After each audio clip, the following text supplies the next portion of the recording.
Hello friends, I'm Varun Vohra and welcome to my channel IT with Varun Vohra to master the fundamentals.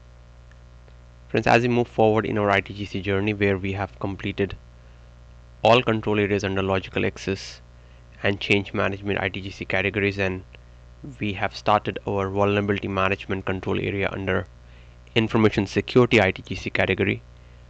Today we'll learn how to test vulnerability management for Oracle database.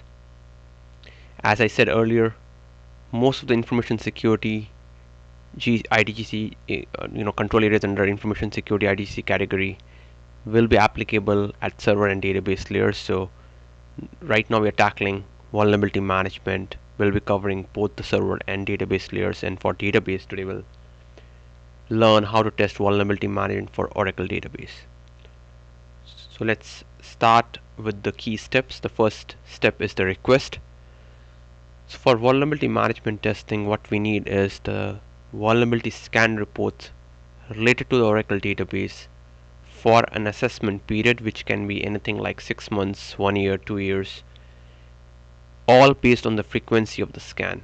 For example, the frequency of the scan is monthly, your assessment period is 6 months, then you can have 6 scans as the total population.